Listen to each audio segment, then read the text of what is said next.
हमने अपने कार्यक्रम चुनावी चर्चा में 26 नवंबर को ही कांग्रेस व भाजपा दोनों ही दलों में कांटे का संघर्ष बतला दिया था। आज देश की मीडिया जिस सत्य को विभिन्न एग्जिट पोल के आधार पर 30 नवंबर को बता पा रहे हैं, उसे हमारे चैनल बात आज की के कार्यक्रम चुनावी चर्चा में 26 नवंबर को ही घोषित कर दिया गया था। इसलिए हमारी विश्वसनीयता को बतलाती हमारी टैगलाइन है, सच्ची बात पक्की बात। तो आइए फिर से सुनते हैं अजमेर के सबसे विश्वसनीय और प्रामाणिक न्यूज चैनल बात आज की के 26 नवंबर को प्रसारित हुए कार्यक्रम चुनावी चर्चा के कुछ अंश को।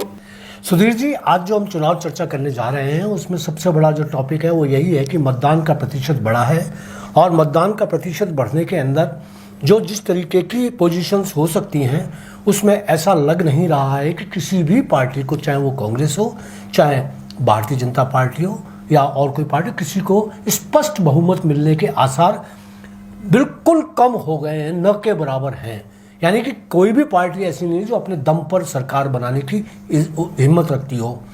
ऐसा लग रहा है, कयास लगाए जा रहे हैं कि जो भी पार्टी आएगी वो जो बागी हैं, निर्दलीय हैं या जो क्षेत्रीय पार्टियां, आरएलपी है, आप पार्टी है, दूसरी पार्टियों से मिलकर उनके जीते हुए लोगों को अपने में शामिल करके ही सरकार बना पाएंगे, ऐसा फिलहाल लग रहा है। आप क्या सोचते हैं? महत्वपूर्ण बात यह है कि 2008 की बात करें, 2018 की बात करें या 1998, ये वो 3 बार के चुनाव हैं जब विजेता कांग्रेस पार्टी हुई और सरकार बनाई। इसके अलावा अगर हम बात 93 की करें, 3 की करें और 13 की करें, ये 3 मौके ऐसे रहे हैं पिछले 6 विधानसभा चुनाव में जब भाजपा सरकार बनी है।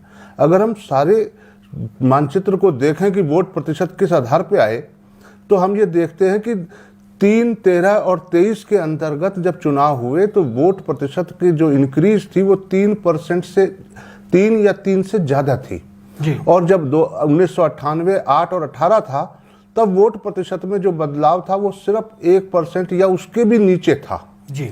इस बार का बदलाव, जैसे कि राजनीतिक पंडित कह रहे थे कि, और फलौदी सट्टे बाजार वालों ने भी बहुत शोर मचा रखा था कि भाई इस बार 115 से 125 सीटों के बीच में भाजपा लाएगी, तो उस आधार पर अगर हम आज के मत प्रतिशत को देखें तो वो खरा नहीं उतरता।